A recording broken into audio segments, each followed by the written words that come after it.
My name is Ruby Fleener, and I'm doing my presentation over the negative effects of social media in business for Ms. Shaw's English 102 class. There are many forms of social media that we tend to use. The most common of these are Facebook, Snapchat, Instagram, TikTok, Twitter, YouTube, and Yelp. There are many others. These are just the most common. In this chart here, you can see how social media has penetrated since 2020 to 2024. You can see that in 2020 it was 48.3%, and just by 2024 it has grown to 55.3%. And that is just due to the ease of use of social media and how easy it is to access it. You can literally access it almost anywhere you are, and almost anyone has access to it. Social media has become an integral part of business.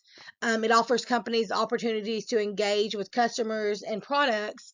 However, the negative side effects of social media of the business are often overlooked. We always tend to focus on the positive, what it does good for us, but it's very essential to focus on the negative because it can be detrimental to a business. Social media's persuasive influence brings several negative effects to the forefront of business, which again, they cannot be overlooked. It's very important to explore these. Included in these are isolation, cyberbullying, lack of privacy, anxiety, unrealistic expectations, depression, false connections, lack of sleep, stress, and decreased productivity. The causes of these issues are because of the ease of use. Again, you can use social media platforms almost anywhere, and that is due to the high accessibility. You can get on it at work, you can get on it at home, literally anywhere you are, you have access to these platforms. The fear of missing out, not knowing what's going on, and the pressure to have a constant online presence is also a main cause. Also, the misinformation that these platforms provide. The effects of these causes are decreased productivity, burnout, decline in mental health, decline in customer retention, decline in customer satisfaction, blurred work-life balance, unfair recruitment, decline job satisfaction, and the harming of the brand reputation. In the article, Problematic Social Media Use and Employee Outcomes, a Systematic Literature Review, the authors touch on how problematic social media use can be attributed to factors such as the ease of accessibility because of the widespread use of smartphones and electronic devices. It allows employees to engage in non-work related activities, causing decreased productivity and a blur in the professional and personal life lines. It also leads to burnout.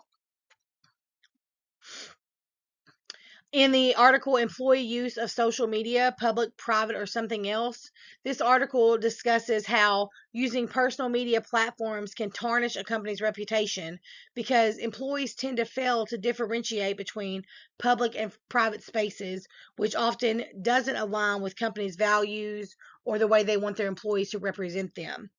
Employers use social media sites to snoop on job applicants, which causes valuable candidates to be overlooked and not hired because people don't consider their professional image when on personal social media sites, which is discussed in the article Social Media Snooping on Job Applicants, the Effects of Unprofessional Social Media Information on Recruiter Perceptions.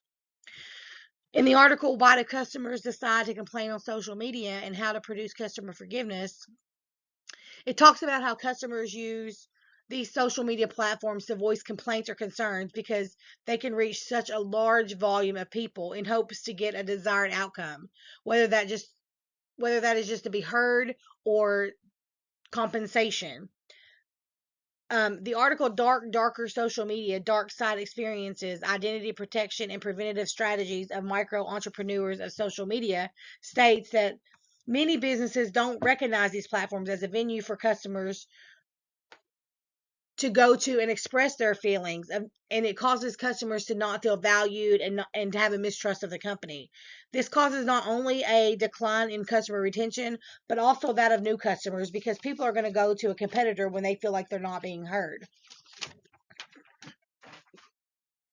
Mental health also suffers from problematic social media use.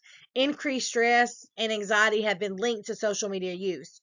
People who utilize social media during working hours neglect real life interactions with coworkers, which lead to feelings of isolation and disconnection from their team, not only causing a decline in one's mental health, but a decrease in team cohesion and morale, which is discussed in the article Excessive Social Media Use at Work, exploring the effects of social media overload on job performance. Cyberbullying and conflicts within the workplace are also heightened because of these platforms, because they can function as a venue for negative behavior, which can also harm their mental health, which is discussed in the article The Impact of Social Media on Employees' Mental Health and Behavior Based on the Context of Intelligence Driven Data. The solution for these issues are that employers must adopt stricter social media use policies and recognize social media platforms as an outlet for customers to ensure overall success of the business. The concerns with the solution are the price that it would cost, the time that it would take, and the staffing. However, if you have adequate policy and education on these policies and you hire a team to monitor the social media sites, these concerns would pay for themselves, because you're going to be able to keep your productivity up and you're going to be able to keep your customer base.